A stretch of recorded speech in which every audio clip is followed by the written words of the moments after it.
masih juga Islam. Ya silakan Pak Ihsan, apa yang mau Pak Ihsan utarakan? Saya cuma kepengen dengar Bang Edi ceramah. Seperti senang dengar ceramah saya ya. Iya, tapi yang ceramah yang mengajarkan kebaikan dari agama yang Abang Edi anut, bukan berhibah gitu loh. Saya tidak berhibah loh. Saya ini kan ingin menyadarkan, karena begini, orang muslim itu mereka masih memegang sesuatu, yaitu Muhammad.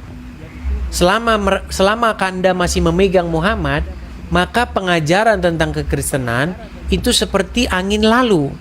Makanya sudah 3 kali Pak Ihsan masih Islam. Insya Allah selamanya. Ada satu Karena penghalang Pak Ihsan. Ya karena saya belum pernah merasa diyakinkan oleh Bang Edi tentang ajaran yang Bang Edi anut. Oke, Kecuali baik, Bang Edi sudah bisa melakukan meyakinkan saya sebagai muslim bahwa ajaran yang Bang Edi anut itu lebih baik dari ajaran yang saya anut. Baik. Baru saya akan percaya. Baik. Kalau selama Bang Edi belum bisa membuktikan dari ajaran yang Edi anut, no, saya tidak akan percaya sedikit pun. Baik. Pesan saya cuma bilang Silakan begini. buktikan bahwa Bang Edis memiliki keyakinan seperti yang katanya dengan ajaran kasih dan sebagainya. Silakan sampaikan kepada kami umat muslim agar kami bisa terguncang. Silakan. Saya menanggapi singkat sebelum saya uraikan. Selama Anda tidak membuka pikiran Anda, selama Anda masih percaya kepada Muhammad, selama itu pula lah saya tidak akan sanggup membuktikan ajaran saya. Karena apa? Karena ada sesuatu yang menutupi Anda dari kebenaran yang saya sampaikan. Tuhan Yesus memberikan pengajaran yang benar, tetapi ahli-ahli Taurat, orang-orang Farisi, mereka bebal. Sekalipun Tuhan Yesus memberitakan kebenaran, mereka tidak percaya, mereka bebal. Kira-kira keadaan saya mirip seperti itu. Ketika Anda masih memegang sebentar. Ketika Anda masih memegang teguh perkataan Muhammad, selama itu pula Anda tidak akan percaya terhadap kebenaran yang saya utarakan. Makanya sulit bagi saya untuk membuktikan itu karena ada penghalang. Kenapa tidak bisa? Kenapa tidak bisa? Tapi baiklah, saya akan coba. Baiklah, saya akan coba. Begini. Anda sebagai Islam, Anda menjadikan Muhammad sebagai panutan, sebagai junjungan, sebagai suri toladan. Saya sebagai Kristen, saya sebaliknya menjadikan Yesus sebagai junjungan, suri toladan, sebagai panutan. Nah, sekarang mari kita bicara secara logis. Di dalam Al-Quran, Muhammad digambarkan sebagai seorang berdosa. Di dalam Bible, Yesus digambarkan sebagai seseorang yang tidak melakukan dosa. Secara logika, secara hati yang bersih dan murni, mana yang lebih pantas untuk kita jadikan suri tauladan?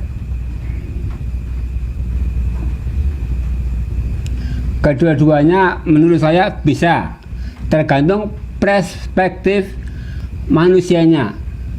Berarti Kristen, Anda, menurut saya, sebentar Bang Edis, silakan. Kristen menurut saya punya ajaran yang bagus. Karena saya juga pernah bergaul dengan orang-orang Kristen. Saya bersahabat dengan orang-orang Kristen. Saya mengakui ajaran Kristen bagus, tapi tolong tunjukkan bahwa Kristen betul-betul lebih baik dari ajaran agama Islam. Silakan. Itu tadi yang saya utarakan. Bagaimana Anda menjadi orang Islam? Anda disuruh mengikuti Muhammad. Kalau Anda mengikuti Muhammad, kalau Anda menjadikan dia sebagai pemimpinmu, maka Anda akan mirip seperti Muhammad, betul? Anda akan jadi orang-orang yang mencontoh seperti dia, betul? Nah, ketahuilah bahwa semakin Anda mirip dengan Muhammad, semakin dekat Anda seperti dia, dan semakin dekat Anda dengan dosa. Kenapa? Kenapa bisa seperti itu? Saya kasih contoh. Muhammad itu ketika hidup, dia menciumi batu. Betul? Betul nggak? Saya tidak tahu secara pasti, mungkin betul. Inilah yang saya bilang, mulailah saya bilang munafik. Mulai munafik. Kalau seperti ini bagaimana saya membuktikan kebenaran itu, Pak Ihsan? Ini yang membuat Anda tidak terbuka pikiran Anda. Maksudnya begini Bang Edis. Maksudnya begini, Bang Edis jangan bahas Muhammad, Bang Edis bahas keunggulan-keunggulan yang ada dalam ajaran Bang Edis. Enggak, ini nanti akan saya bandingkan. Tuhan Yesus tidak pernah mengajari orang menciumi sebongkah batu. Misalkan seperti itu. Sebenarnya muaranya nanti ke situ, gini loh. Muhammad mengajarkan orang pergi ke Arab nyiumin batu. Kata Muhammad, barang siapa yang mencium batu itu, maka dosanya dihapuskan. Barang siapa yang mencium Hajar Aswad dan mengusap rukun Yamani, maka dosa-dosanya akan digugurkan. Ajaran seperti itu bertolak belakang dengan apa yang diajarkan oleh Tuhan Yesus. Tuhan Yesus tidak pernah ngajarin orang nyiumin batu, nyiumin patung. Nggak ada ajaran Tuhan Yesus seperti itu. Bahkan dikatakan, jangan perbuat bagimu patung yang menyerupai apapun, baik yang ada di langit di sorga, baik yang ada di bumi, baik yang ada di dalam air. Jangan sujud kepadanya. Jelas ajaran Bible. Tapi kalian sujud-sujud, cium-cium batu. Bang Edis, sebentar. Sebetulnya hampir setiap malam saya ikuti Bang Edis. Cuma saya sering kecewa. Kecewanya karena apa? Saya tunggu-tunggu ceramah Bang Edis. Saya menunggu bagaimana Bang Edis menyampaikan kebaikan dan kebaikan dari ajaran Bang Edis. Tapi itu hampir tidak 1% pun yang Abang sampaikan. Abang hanya banyak berhibah. Membandingkan, nanti ceramah saya itu jadi ceramah Kristen. Audiens saya di sini itu muslim-muslim, maka saya harus membandingkan apa yang orang Islam kerjakan dan akan saya bandingkan dengan apa yang orang Kristen kerjakan. Contoh. Justru itu Bang Edis. Justru itu karena pemirsanya Bang Edis banyak yang muslim, beri keyakinan kepada orang muslim. Ini cara saya. Bukan Bang Edis menghibah orang muslim. Pak Ihsan, coba dengarkan. Pak Ihsan, apa ajaran Tuhan Yesus ketika berhadapan dengan orang lain? Saya kutipkan. Anda mau saya kutipkan ajaran Tuhan Yesus ya? Ya, Tuhan Yesus silakan. mengajarkan begini. Jikalau kamu berbuat baik kepada orang yang berbuat baik kepada kamu, apakah upahmu? Gini maksudnya. Kalau orang baik sama kita, terus kita balas dia baik, berarti kita melakukan hal yang impas, betul nggak? Artinya impas, Ya. bener nggak? Ya. Nah, yang Tuhan Yesus ajarkan itu berbalikan. Yang diajarkan Tuhan Yesus, aku berkata kepadamu, jangan membalas orang yang berbuat jahat kepada kamu. Jika kamu hanya berbuat baik kepada orang yang berbuat baik kepada kamu, apakah upahmu? Bukankah orang-orang berdosa melakukan hal yang seperti itu juga terhadap mereka yang berbuat baik kepada mereka? Ya. Nah, sekarang saya bandingkan dengan ajaran di dalam agama Islam. Di dalam ajaran agama Islam tidak seperti itu. Di dalam ajaran agama Islam, jika kamu bertemu dengan orang-orang Wahyudi maupun Nasrani, desaklah mereka ke jalannya. Persempitlah jalan mereka. Jangan memberi salam kepada mereka. Bahkan Muhammad berkata, makananmu janganlah dimakan kecuali oleh orang-orang yang bertakwa. Jadi Bang, kalau ada bencana alam, kalau ada orang non-muslim kelaparan, umat muslim dilarang menolong mereka. Bang, bagaimana Anda masih bersikeras ngikutin Muhammad? Tolonglah Bang, sekali ini saja Bang Edis bernarasi sambil menyertakan ayatnya dalam Injil, kalau dalam Bible atau dalam ajaran Abang. Jangan cuma bernarasi. Dia mau dalilnya teman-teman, padahal kita sudah bosan kasih dalil. Kita sudah bosan loh Pak Ihsan. Ini sebentar Bang Edis. Kalau saya tidak bisa dalil karena saya bukan apologet, karena saya bukan ulama. Tapi Bang Edis kan apologet dan sudah pasti fasih dan pintar dalam ajaran-ajaran Bang Edis. Setiap narasi sertakan dulu dalil-dalilnya biar saya yakin seperti itu Bang Edis. Baik. Saya tunjukkan dalilnya ya. Mereka mau dalil nih. Aduh. Kita tunjukkan dalilnya ya. Ya, tapi seperti tolong itu. nanti setelah saya tunjukkan dalilnya, Pak Ihsan jangan lagi bersikeras, berubah ya. Saya tunjukkan. Sebentar.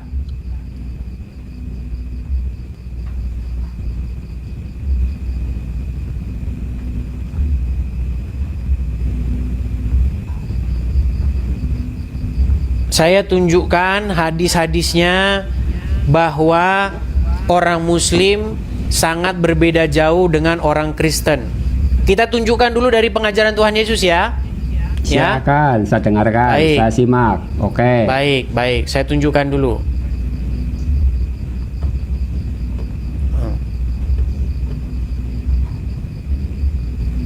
Kita tunjukkan dari Bible dulu, kemudian kita akan bandingkan dengan yang ada di dalam Al-Quran. Matius pasal yang kelima ya. Matius pasal yang Seperti kelima. itu, saya maunya seperti itu, silakan. Baik. Mereka mau kita tunjukkan itu. Matius pasal yang kelima, kita mulai dari ayat yang ke 40. Sebentar, saya balikkan dulu kamera saya. Saya balikkan dulu. Oke, saya hilangkan dulu ininya ya. Oke, sudah kelihatan ya di sini ya? Iya. Oke, ini Matius ya. Matius pasal yang ke-5. Baik. Inilah ajaran-ajaran Tuhan Yesus ya, yang Muslim dilarang untuk membacanya. Muslim tuh ditakut-takutin, jangan baca Injil kamu, jangan baca Injil. Perhatikan. Apa dikatakan di sini? Kita mulai dari ayat yang ke 38 ya. Iya. Kamu telah mendengar firman, mata ganti mata dan gigi ganti gigi. Tetapi aku berkata kepada kamu, janganlah kamu melawan orang yang berbuat jahat kepada kamu. Melainkan siapapun yang menampar pipi kananmu, berilah juga kepadanya pipi kirimu. Dan kepada orang yang hendak mengadukan engkau karena mengingini bajumu, serahkan juga jubahmu. Dan siapapun yang memaksa engkau berjalan sejauh 1 mil, berjalanlah bersama dia 2 mil. Berilah kepada orang yang meminta kepadamu, dan janganlah menolak kepada orang yang meminjam daripadamu. Kamu telah mendengar firman, kasihilah sesamamu manusia, dan bencilah musuhmu. Tetapi aku berkata kepada kamu, kasihilah musuhmu, dan berdoalah bagi mereka yang menganiaya kamu. Karena dengan demikian kamu menjadi anak-anak Bapamu yang di surga. Dan seterusnya ya. Apabila kamu mengasihi orang yang mengasihi kamu, apakah upahmu? Bukankah pemungut cukai juga berbuat demikian? Dan apabila kamu hanya memberi salam kepada saudara-saudaramu saja, apakah lebihnya daripada perbuatan orang lain? Bukankah orang-orang yang tidak mengenal Allah pun berbuat demikian?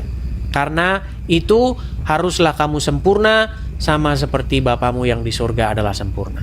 Nah, sekarang kita bandingkan dengan ajaran Islam. Ya. Nih, perhatikan ajaran Islam nih. Apa kata Muhammad? Janganlah engkau mendahului orang Yahudi dan Nasrani mengucapkan salam. Perhatikan ayat yang lain lagi. Ahlul kitab, ya. Nih, saya bacakan nih. Sebentar. Larangan mengucapkan salam, ya. Apakah boleh mengucapkan salam kepada orang muslim? Tidak boleh kepada orang non muslim. Tidak boleh. Nih, ya. Ini dalilnya nih. Kelihatan ya? Berkata Rasulullah Shallallahu Alaihi Wasallam, janganlah memulai mengucapkan salam kepada Yahudi dan Nasrani. Jika kalian bertemu dengan mereka di jalan, maka persempitlah jalan mereka. Nih, orang muslim, Anda kalau muslim, kalau ketemu orang non muslim, ini harus Anda lakukan ini. Sempitkan jalan mereka. Desak mereka ke jalan yang sempit. Makanya kalau ada orang Kristen lagi ke gereja, ada orang Islam, ya bawaannya mengganggu. Ya karena ini perintah Muhammad. Nih, kemudian apakah orang Muslim boleh berbagi makanan kepada non Muslim? Tidak boleh, tidak boleh. Makanya jadi pengikut Muhammad jadi orang jahat. Perhatikan, di dalam sunnah, ya, as-sunnah, dikatakan bahwa Rasulullah Shallallahu Alaihi Wasallam bersabda, janganlah bermain kecuali dengan orang mukmin, dan janganlah memakan makananmu kecuali orang-orang yang bertakwa. Jadi Pak Ihsan, kalau ada tetanggamu dia tidak bertakwa, non muslim, tidak boleh kamu berikan makananmu. Pak Ihsan, kami belum makan Pak Ihsan, kami lapar Pak Ihsan. Pak Ihsan punya makanan berlebih. Oh, menurut ajaran agama kami tidak boleh memberikan makanan kecuali kepada orang-orang yang bertakwa. Makanya saya bilang Pak Ihsan, bertaubatlah Anda dari mengikuti Muhammad. Ini yang saya lakukan. Tetapi Anda terus-menerus bersikeras karena Anda masih percaya saja sama Muhammad. Makanya saya bilang Muhammad itu contoh orang berdosa. Jangan diikuti Pak Ihsan. Harus pelan-pelan dong Bang Edis kalau mau meyakinkan saya. Saya kan sudah 54 tahun jadi muslim. Tidak mungkin hanya dalam 1 atau 2 bulan. Macet Pak Ihsan. Edis. Tapi begini saja Bang Edis. Saya tetap menganggap Bang Edis itu ada manfaatnya buat saya. Setidaknya saya tetap mau belajar. Saya walaupun muslim tetap mensupport Bang Edis walaupun saya tidak bisa memberi gift. Tapi tidak masalah buat saya, silakan dilanjutkan karena menurut saya dengan ini saya bisa belajar. Oke. Dengan yang saya utarakan, gimana? Dengan yang saya utarakan tadi Pak Ihsan, apakah Pak Ihsan di situ sudah bisa mengambil satu kesimpulan kecil bahwa yang diajarkan oleh Tuhan Yesus itu lebih baik ketimbang yang diajarkan oleh Muhammad? Beberapa pada dasarnya banyak yang bagus, cuman kalau untuk perbandingan karena saya juga bukan ahli dalam agama, kan saya bukan ulama, saya mau pelajari dulu Mas Edis. Baik. Saya tidak menolak kebaikan dari ajaran Bang Edis, tidak menolak. Setiap kebaikan dimanapun akan saya ambil, seperti itu.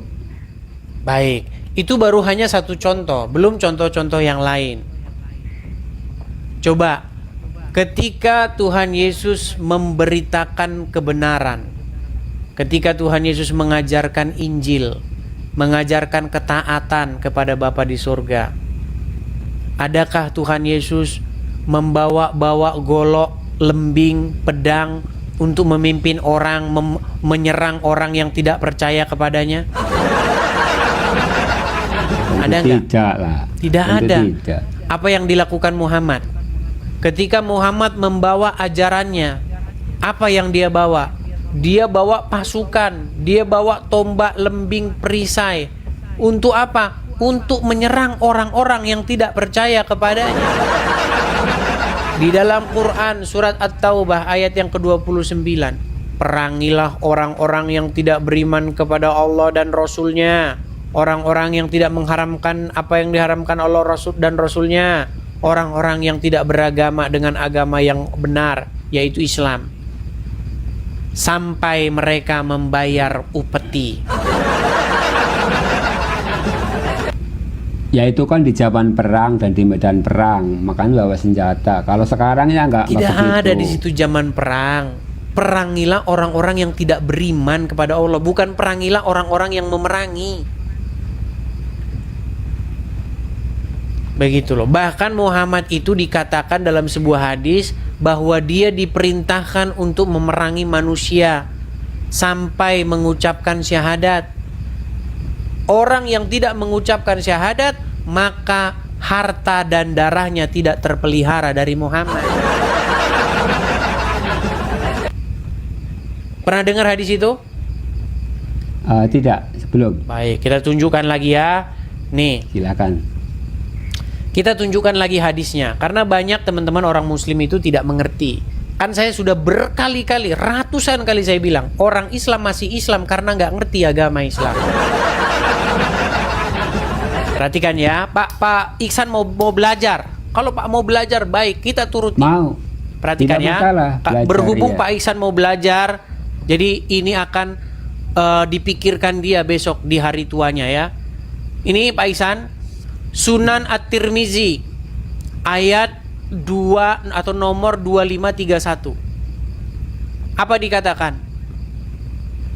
Telah menceritakan kepada kami Hanad, telah menceritakan kepada kami Abu Muawiyah, dan seterusnya sampai kepada Muhammad aja ya. Nih, Rasulullah bersabda, saya diperintahkan untuk memerangi manusia hingga mereka mengucapkan tidak ada Tuhan yang berhak disembah selain Allah. Apabila mereka mengucapkannya, maka mereka telah menghalangiku untuk menumpahkan darah dan merampas harta mereka. Ini kalau orang mengucapkan syahadat, maka orang tersebut menghalangi Muhammad dari Muhammad menumpahkan darah orang tersebut dan merampas hartanya. Inilah sosok Muhammad yang kalian jadikan suri tauladan.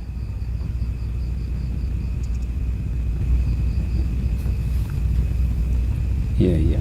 Iya. Jadi Pak Ihsan, jangan lama-lama Pak Ihsan.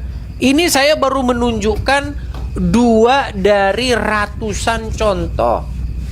Ya. Sampaikan saja Bang Edi, saya hampir tiap malam mengikutinya. Kalau memang ada yang seperti itu, saya terbuka untuk menerima Tidak mungkin Pak kebaikan. Ihsan setiap malam tapi tidak tahu itu.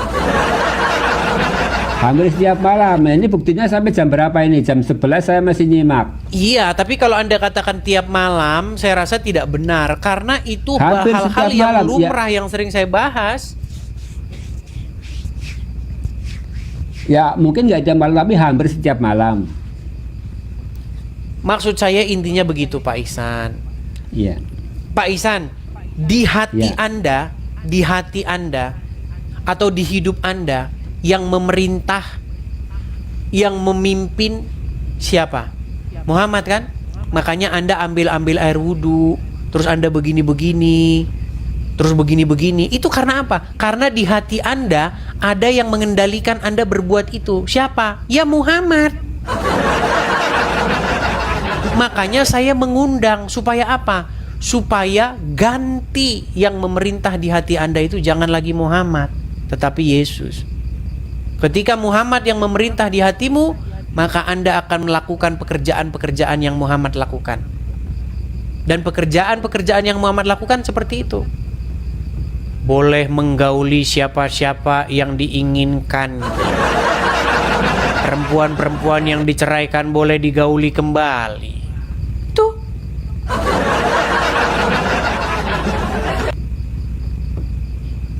Iya. Oke lah Bang Edis. Sepertinya saya sarannya seperti itu aja. Tolong sampaikan kebaikan-kebaikan yang memang ada dalam ajaran Edis agar kami yakin bahwa ajaran Edis lebih baik dari Ya, kami. saya Seperti mengajak itu. begini Pak Ihsan. Marilah kita semua untuk satu suara sepakat untuk membuat diri kita semakin mirip dengan Yesus. Janganlah membuat diri kita semakin mirip dengan Muhammad. Ada lagunya. Ku mau sepertimu Yesus, disempurnakan selalu. Coba, Pak Ihsan bisa nyanyi seperti itu? Aku tidak bisa nyanyi. Nah, Tidak bisa nyanyi. Bicara aja masih fales. Bagaikan bejana. Tahu bejana? Bejana tahu? Tempayan. Bejana tempat air.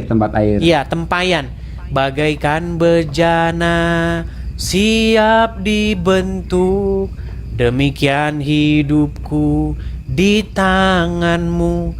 Bentuklah turut kehendakmu, pakailah sesuai rencanamu. Bang Edis coba. Selama ini baru Bang Edis ketemu saya kan bisa nyanyi. Selama ini nggak pernah kan nyanyi Bang Edis? Makasih Kak Ceki. Wah, sering ada juga nyanyi. Tapi jarang. Saya pernah ketemu dengan seorang muslimah.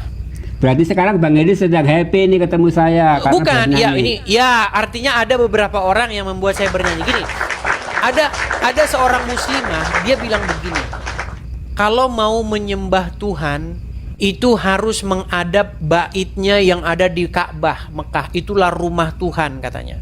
Barang siapa yang sholat di masjid di sana, pahalanya 1000 kali seperti sholat di tempat lain. Ya itu sebenarnya nyontek-nyontek seperti yang ada dalam kitab Injil atau kitab Bible. Di dalam kitab Mazmur dikatakan adalah lebih baik 1 hari di pelataranmu ketimbang 1000 hari di tempat lain. Tapi dikutip sama orang Islam jadi sholat di tempat Masjidil Nabawi atau Masjidil Haram pahalanya 1000 kali dengan pahala di sholat di tempat lain. Saya bilang begini sama dia. Siapa itu saya lupa namanya, perempuan. Saya bilang begini, sebenarnya rumah Tuhan yang sejati itu bukan di Yerusalem, bukan di Arab. Rumah Tuhan yang sejati itu adalah hati kita. Terus dia bilang, iya benar hati kita. Tapi itu bukan konsep dalam agama Islam. Konsep dalam agama Islam, Baitullah itu di sana, yang di Bakkah, walaupun dirubah sama orang Islam jadi Mekah. Iya, Baitullah itu ada di Bakkah menurut Al-Quran. Terus orang Islam gak suka rumah Allah di Bakkah, diganti Mekah. Makanya umat Islam tuh senang merubah-rubah Al-Quran. Nah saya bilang begini, rumah Tuhan yang sejati itu hati kita ini. Makanya ada lagunya, di hati inilah rumahmu, di hati inilah baitmu, dimanapun ku kan berada, senantiasa kau pun ada. Supaya apa? Supaya hati manusia itu menjadi rumah Tuhan. Bagaimana hati manusia menjadi rumah Tuhan? Makanya ada di dalam Kristen itu Roh Kudus atau Roh Tuhan, Roh Suci. Roh itu harus tinggal di hati seseorang. Supaya apa? Supaya Roh Tuhan itu memerintah orang itu untuk melakukan kehendaknya. Makanya orang Islam sering menghina Roh Kudus dengan kata-kata Roh Kardus, Roh Kudus.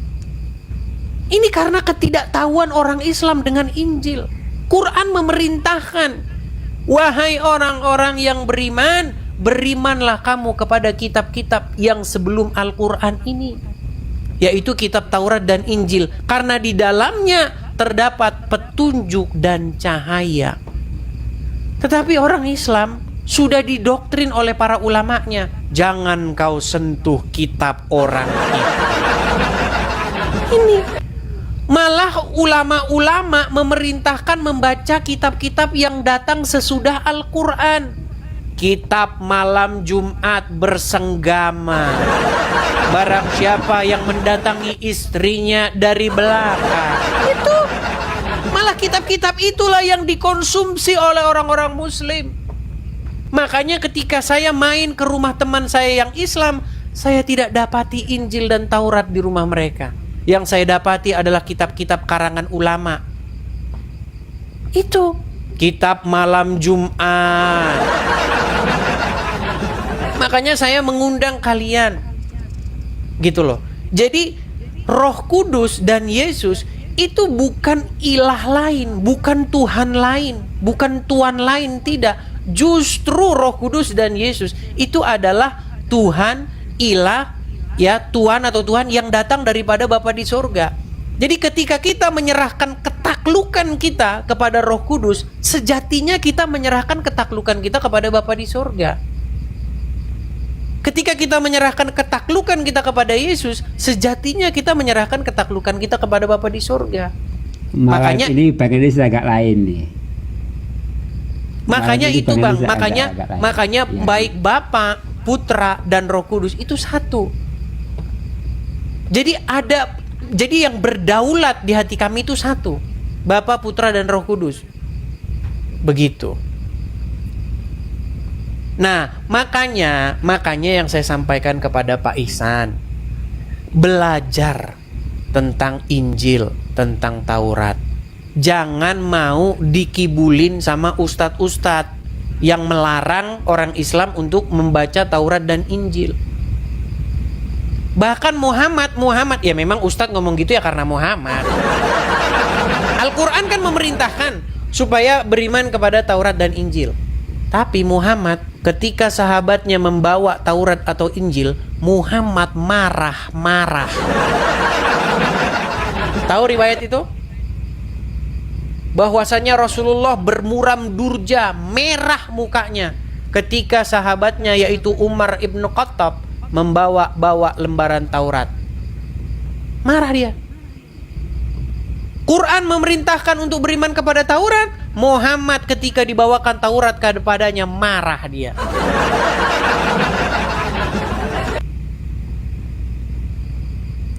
Gitu. Ya, selama saya mengikuti pengajian sih belum pernah ada yang menyampaikan hal-hal seperti itu. Ya, makanya Pak Ihsan, banyak sekarang umat muslim itu senang nonton Edis TV. Tapi memang mereka malu-malu.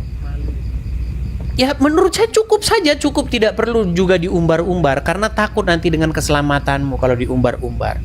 Banyak yang inbox saya, "Bang, selama ini saya menyangka bahwa Islam itu benar. Setelah saya pelajari, benar katamu." Banyak yang ngomong begitu. Banyak juga orang-orang Kristen yang sempat mualaf kemudian balik lagi. Banyak. Gitu. Oke, terima kasih Pak Nedis. Sama-sama Pak Ihsan. Jadi Pak Ihsan, semoga ini menjadi satu titik langkah awal ya untuk mencari kebenaran seperti itu. Karena Tuhan Yesus berkata, "Akulah jalan dan kebenaran dan hidup. Tidak ada seorang pun yang datang kepada Bapa kalau tidak melalui aku." Jadi bukalah hati Pak Ihsan untuk mengikuti Dia yang hidup. Jangan mengikuti orang mati di kuburan. Janganlah orang mati menuntun hidup Anda. Tetapi biarlah Dia yang hidup, yang datang daripada Bapa di surga, yang menuntun hidup kita. Seperti itu. Begitu Pak Ihsan ya. Oke, salam. Oke, selamat malam Pak Ihsan. Saya tuh. Sehat-sehat dulu Bang Nedis. Sama-sama Pak Ihsan. Semoga diberikan kesehatan.